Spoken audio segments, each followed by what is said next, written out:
One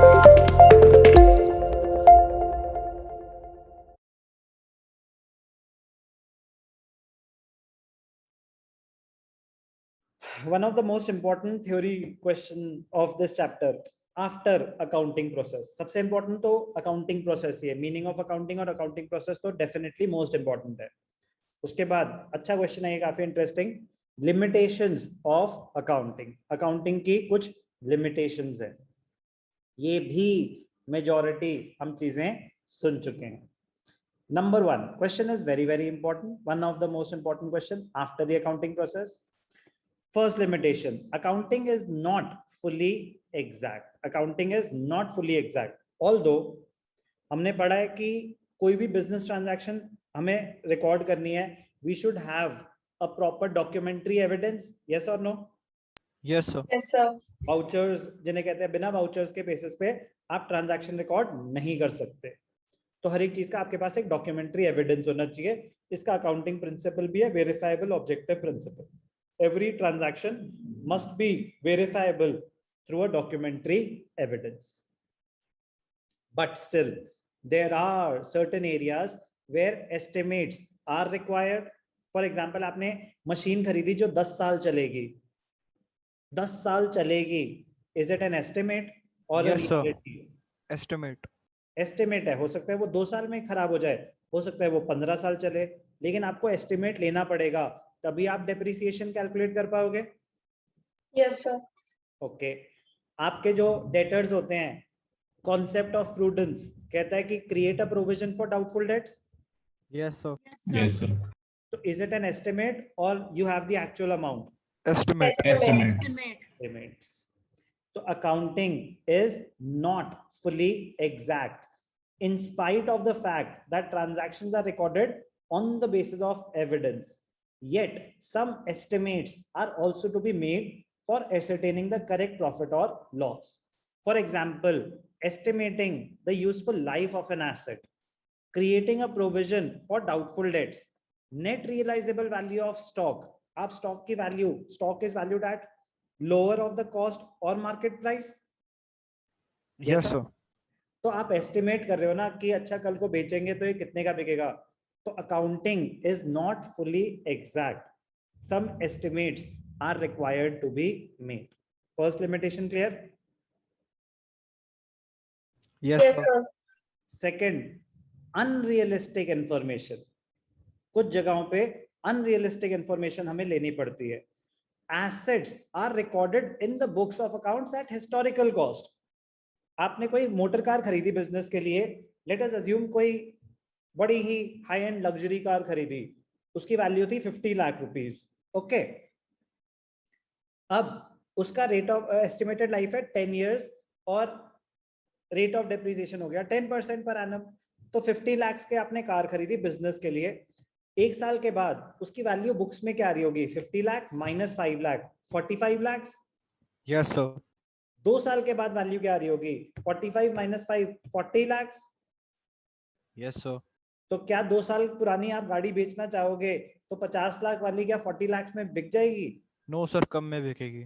impossible है. आपको 30 भी मिल जाए ना तो भी बहुत बड़ी बात होगी कि 2 साल पुरानी गाड़ी कोई 32, 35, 40 इम्पॉसिबल. बट रूल्स क्या कहते हैं? कह रहे आपने बेचने के लिए लिए या ओन यूज के लिए, बिजनेस यूज के लिए. Business use. तो आपको क्या फर्क पड़ता है कि मार्केट में उसका प्राइस क्या है? आपने जितनी खरीदी आप उसी पे दिखाओ, बस सिस्टमैटिकली डेप्रिशिएट करते जाओ. तो अनरियलिस्टिक इंफॉर्मेशन एसेट्स के केस में आ जाती है उस वजह से. The fact that assets are recorded at their historical cost, जितने के आपने खरीदे थे, as a result current values are not shown. Also, their useful life is estimated to provide depreciation. It makes information unrealistic. अब जैसे mobile phone है, आपने 1 लाख का मोबाइल फोन खरीदा और लेट अस अज्यूम आपने उसको एस्टिमेट किया कि 5 साल चलेगा. तो 1 साल पुराना क्या 80,000 का बेच पाओगे? No sir. No sir. 2 साल पुराना क्या 60,000 का बेच पाओगे? No sir. कोई 2 साल पुराना आईफोन होगा, उसके कितने रुपए मिल जाएंगे आपको? सर 40 या फिर कम उससे भी 35,000 मैम। 30,000 35,000, इससे ज्यादा कोई, मतलब 2 साल पुराना फोन बेटा, टेक्नोलॉजी बहुत फास्ट पेस पे ग्रो कर रही है, तो 2 साल पुराना फोन आप नहीं लेना चाहोगे इतना कॉस्टली? यस और नो? यस सर 2 साल पुराना लैपटॉप क्या अगर आपको 40% डिस्काउंट पे मिल रहा है, ले लोगे यूज्ड? नहीं सर। नो सर कोई भी नहीं लेगा यार। नए पे अगर तो मुझे 30% डिस्काउंट दोगे तो शायद मैं ले लूं नया, unused.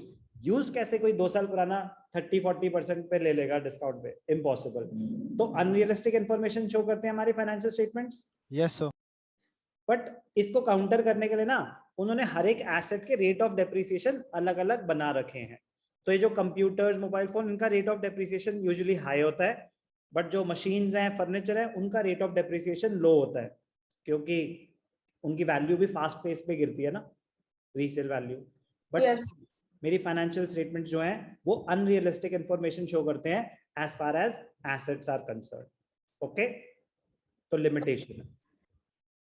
Next, accounting ignores qualitative elements. Money measurement principle कहता है कि transaction, only those transactions are recorded which can be measured in terms of money. Yes sir It ignores qualitative elements like quality of goods or services, efficiency of management, relations, customer relations. It ignores qualitative elements. Accounts में सब नहीं दिखा सकते. Accounting is confined to monetary matters only.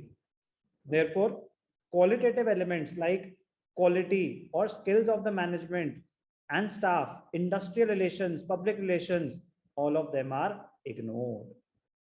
Number 4, accounting ignores effect of price level changes. Inflation होती है तो monetary, आपकी purchasing power गिरती रहती है, यस सर चीजें महंगी होती रहेंगी तो रुपीस की वैल्यू गिरती है, कि कोई चीज जो आप 100 रुपए की लास्ट ईयर खरीद सकते थे, सेम चीज के लिए आपको आज की रेट में 110 120 देने पड़ सकते हैं। यस और no? Yes, Yes, sir. sir. Accounting ignores price level changes, मतलब जो चीज आपने जितने की दिखाई है अज्यूम करा जाएगा money has a static value, बस जितने की दिखाई है उतने की रहेगी। मार्केट वैल्यू, इन्फ्लेशन को कंसिडर ही नहीं कर रहे हैं। इन्फ्लेशन को कंसिडर, आज की रेट में जितने खरीदोगे उतने पे दिखा देंगे, लेकिन 2 साल के बाद भी वो चीज उतने की रहेगी जितने आपने पैसे खर्च करे थे, चाहे आज की रेट में उसकी जो वैल्यू हो गई हो। It ignores the effect of price level changes. Account statements are prepared at historical cost. Money as a measurement unit, it changes in value frequently. It does not remain stable. But accounting karte वक्त, it is presumed that value of money remains stable. Assumption है कि money has a static value. Assumption. Unless price level changes are considered, accounting information will not show correct financial results. Accounting ignores inflation. It ignores the effect of price level changes. Last limitation, most important, accounting may lead to window dressing.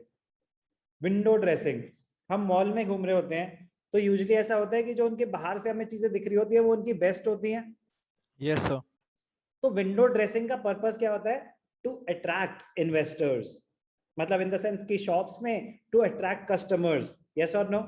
Yes sir financial information में, business के financial statements में window dressing का purpose होता है to attract investors, to show a better picture than what it actually is.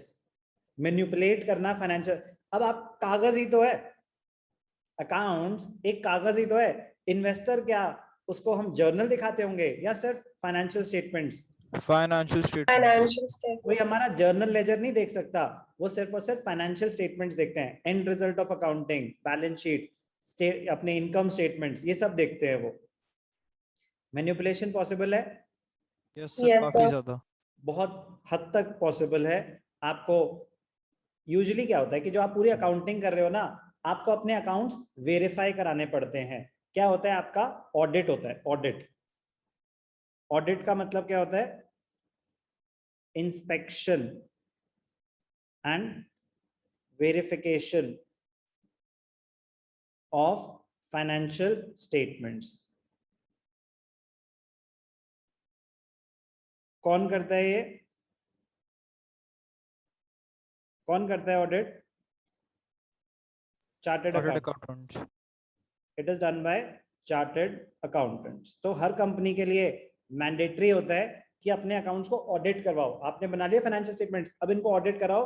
CA सारी आपके check करेगा, auditing होगी, फिर वो साइन करेगा the statements are true and fair to the best of our knowledge. क्या वो 100% चेकिंग कर सकते हैं? नो, वो सैंपल टेस्टिंग करते हैं। जो उन्होंने गलतियां पकड़ ली, उसके बाद वो साइन कर देते हैं कि हाँ ये इंफॉर्मेशन करेक्ट है। बट मिलके फ्रॉड हो सकता है? Yes, sir. बिल्कुल हो सकता है और होता भी है। बट काफी हद तक जो सीएस हैं वो सारी उनके वो फ्रॉड्स पकड़ लेते हैं। बट कभी कभी मैनेजमेंट में इतने हाई लेवल के फ्रॉड्स होते हैं कि वो उन सबको भी इन्वॉल्व कर लेते हैं। गूगल करना अबाउट सत्यम। सत्यम कंपनी थी एक, सुना है? नहीं सुना है? नहीं, sir. हाँ, तो तब आप बहुत छोटे रहे होगे, मुझे भी याद नहीं। But this is at least 10 year, मतलब ज्यादा टाइम भी हो सकता है। अभी let's Google it. Satyam fraud. अब तो कंपनी एक्वायर हो गया, महिंद्रा सत्यम हो गई है। एक सेकेंड। सत्यम फ्रॉड करना गूगल, उसके बारे में पढ़ना।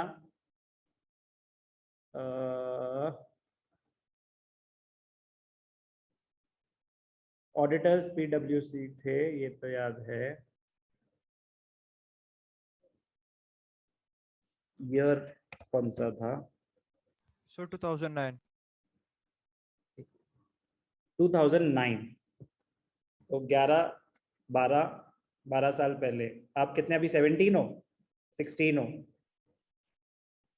Yes, sir. 16. तो तब आप 4 साल के थे।